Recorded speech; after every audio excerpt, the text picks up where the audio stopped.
협상의 전략이라는 김현철 교수가 쓴 협상의 전략이라는 책인데, 이 책은 내가 보기에는 아주 잘 쓴 책이에요.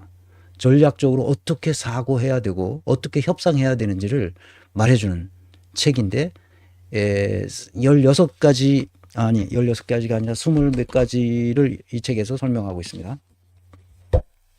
잘 쓴 책이에요. 근데 이것은 그 뭐 협상의 이론이나 그런 전략론을 가지고 이론화하는 작업을 자기가 이론을 설명하는 게 아니에요. 20개의 케이스 스타디예요. 그래서 두꺼운 책인데, 내가 이걸 읽고 김현철 교수가 대단한 사람이네, 나도 이렇게 생각했거든.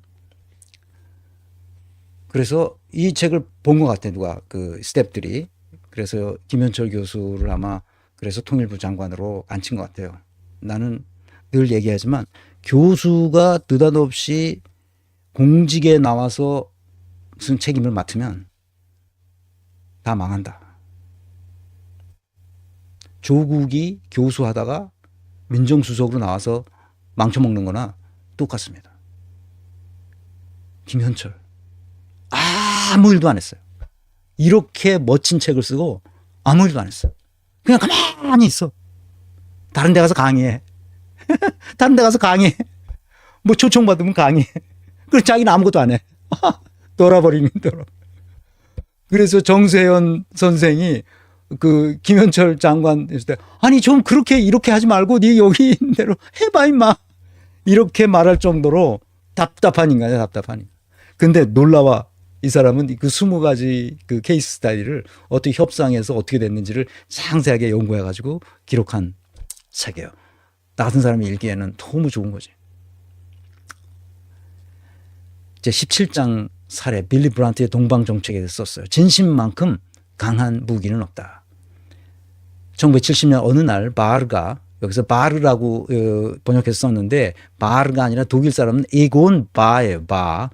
B-A-R-R 이렇게 돼 있어. 바예요. 바. 근데 바르라고 했으니까 그냥 바르라고 저도 그대로 받아 썼습니다. 바르가 그 워싱턴을 방문해 키신저와 대화를 나누었다. 1970년. 바르는 소련과 진행한 협상을 비롯해 동소득 관계에 대해 모든 것을 설명했고 이해를 구했다. 당시 키신저는 독일의 의도를 의심했다. 그러자 바르가 말했다. 나는 당신에게 조언을 구하기 위해서가 아니라 통보하러 온 거예요. 우리는 반드시 성공할 겁니다. 이렇게 대답했어요. 그 바르는 누구냐? 그 빌리 브란트의 특별 보좌관이에요.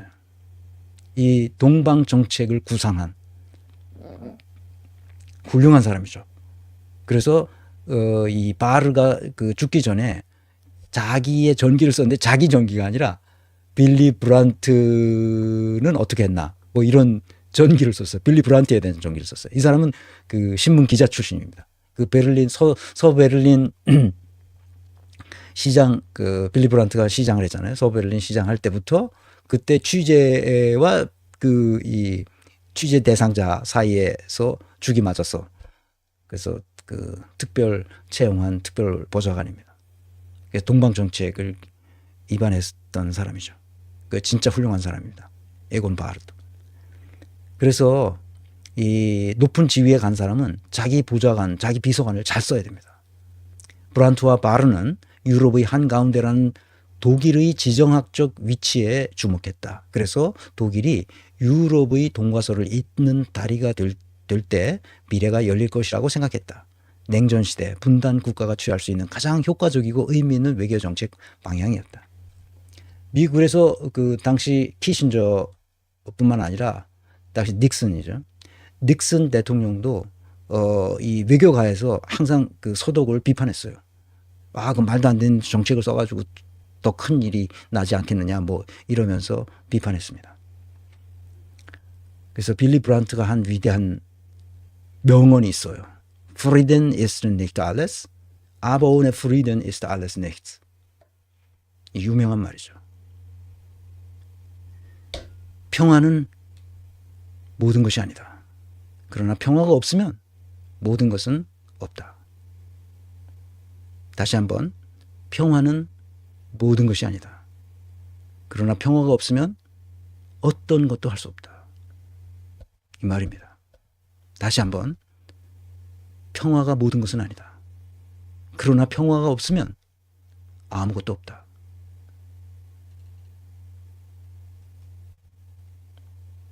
평화가 그렇게 중요합니다. 그래서 빌리 브란트의 위대함은 내가 예전부터 빌리 브란트를 연구했었어요. 한때. 그래서 내 책에다가도 빌리 브란트 얘기를 썼습니다.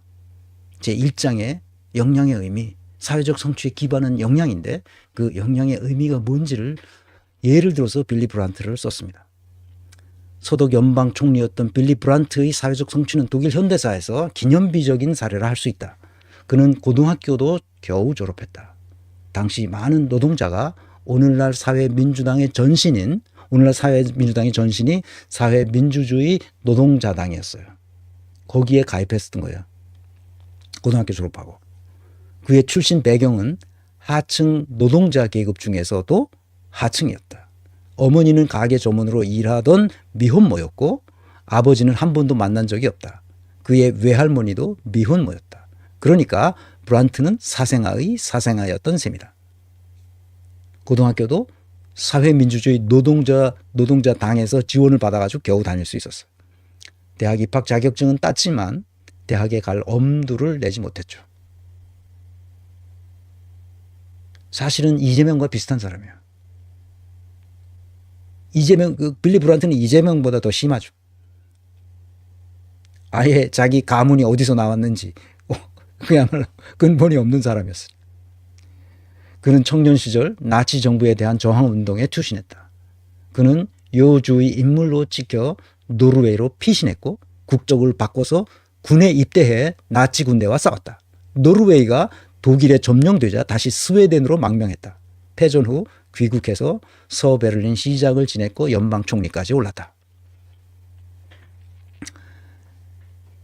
생각해보자. 이 과정에서 수많은 보수파 정적들에게 얼마나 많은 조롱과 멸시와 업신여김을 받았겠는가. 시민적 품위와 도덕성이 어쩌고 저쩌고 하면서 비웃음거리가 됐다. 더구나 노르웨이 군에 입대해 나치 군대와 싸웠던 전력 때문에 조국을 배신한 인물이라고까지 이미지가 더 씌워졌어요. 그러거나 말거나 그는 자신이 옳다는 일을 밀고 나왔습니다. 그는 연방 총리가 되자 곧바로 두 가지 정책을 실행에 옮겼습니다. 하나는 아까 얘기했던 동방 정책이고, 그 다음에 두 번째 했던 브란트가 실행한 또 다른 정책은 공동결정법이다 하는 거예요. 공동결정법은 노사가 합의에 의해서 기업을 경영해야지 어느 한쪽이 일방적으로 결정해서는 안 된다는 겁니다. 공동결정법이라는 게 그 정신이 그거예요. 정적들이 냉전 체제의 해체에 따른 염려를 가상하여 퍼붓는 공격과 비난을 들으면서도 브란트는 더 많은 민주주의를 감행했습니다. 더 많은 민주주의를 감행했다는 거죠. 그래서 하도 난리를 치니까 그 총선을 다시 치렀어요. 중간에. 그때 총선 기간이 안 됐는데 하도 난리치고 뭐 요즘으로 말하면 탄핵한다. 그러니까 불신임 투표를 하는 거지. 불신임 투표를 한다고 난리를 지기고 그러니까 다시 다 투표해서 그게 72년이에요. 72년에 다시 연방 총선을 치렀습니다. 그래서 어떻게 됐을까요? 3인당 역사에서 가장 높은 득표율을 얻었습니다. 가장 높은. 그리고 빌리 브란트는 이 비서실에 동독 간첩이 있다는 것이 발견돼서 그 사건 때문에 좌우지간 그 정적들이 공격도 있고 뭐 그래가지고 자기가 사퇴했습니다. 사퇴해도 3인당 총재를 그 후에 오랫동안 3인당 총재를 계속했습니다. 3인당 당 대표를 오랫동안 계속했고요. 그다음에 사회주의 인터내셔널의 의장은 거의 죽을 때까지 했을 겁니다. 4년 반 정도 총리를 하는 동안에 엄청난 변화를 일으켜놨어요. 빌리 브란트가 동서독 통일의 기반을 닦았죠. 그래서 90년에 정식으로 통일된 겁니다.